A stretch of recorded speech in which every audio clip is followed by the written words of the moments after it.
The ground begins to shake before anyone sees it. Birds explode from the trees. Branches snap beyond the camp. Then a gigantic head rises above the vegetation. Its jaws could swallow a human torso.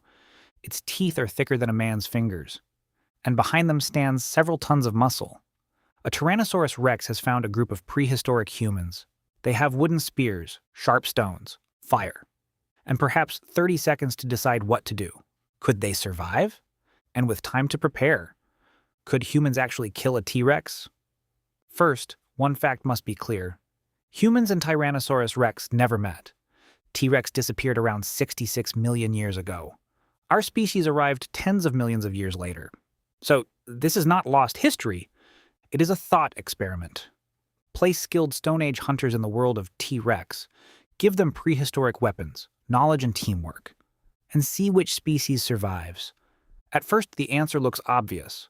An adult T-Rex could grow around 12 meters long and weigh several tons. Its skull alone could be longer than a human is tall.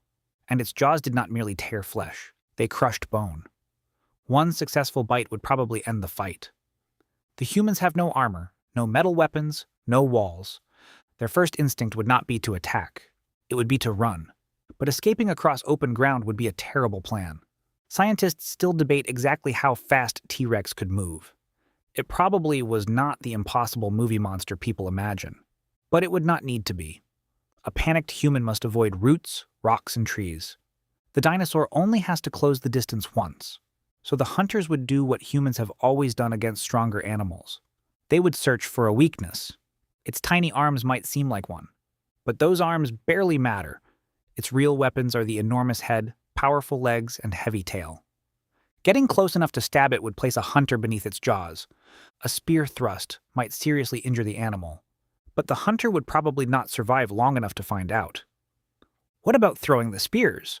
Now the humans have a slightly better chance. Prehistoric hunters made wooden weapons capable of bringing down large animals. Several hunters could spread out and strike from different directions. One spear hits the flank, another hits the neck, a third misses. But there is a major problem. A T-Rex is a massive animal covered by muscle, fat, and tough tissue. Even a deeply buried spear might miss every vital organ. And unlike a rifle, a spear does not stop a charging animal instantly.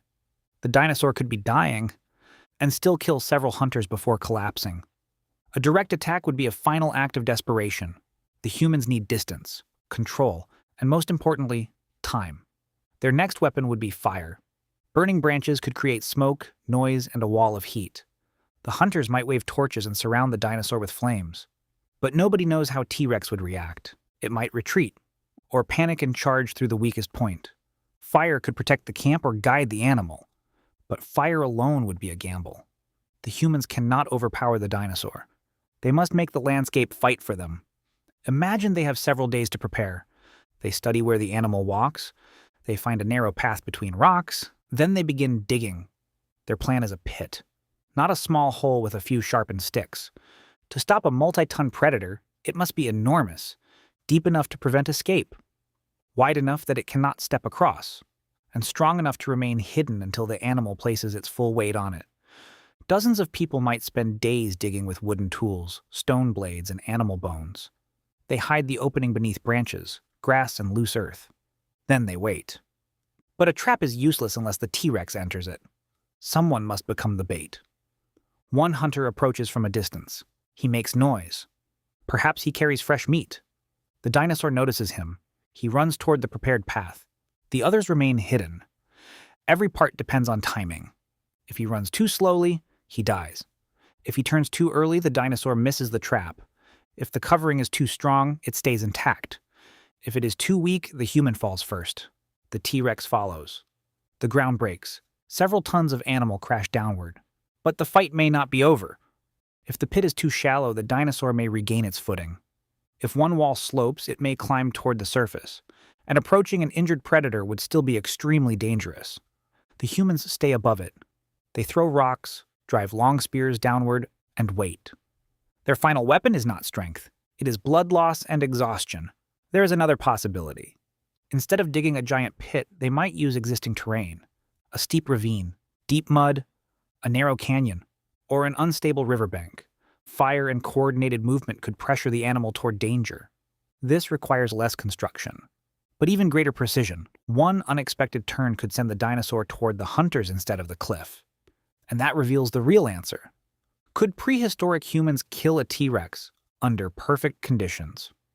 Possibly. A large group with days of preparation, favorable terrain, fire, bait, and a carefully designed trap might bring down a healthy adult. But in a sudden encounter, the humans would have almost no chance. A lone hunter would be prey. A small group caught in the open would scatter. And anyone attempting a heroic face-to-face attack would become the easiest meal the dinosaur found that day. Humans would survive only by refusing to fight like animals. They would not challenge the T-Rex with teeth. They would not match it with muscle. They would communicate, observe, prepare, and turn earth, wood, and fire into weapons larger than anything they could carry. The T-Rex would enter as the strongest creature. But the humans would introduce something it had never faced before, an enemy capable of designing the battlefield before the fight began. And that may have been humanity's most dangerous prehistoric weapon. Not the spear, not fire, not even the trap. The ability to imagine what would happen next and prepare for it.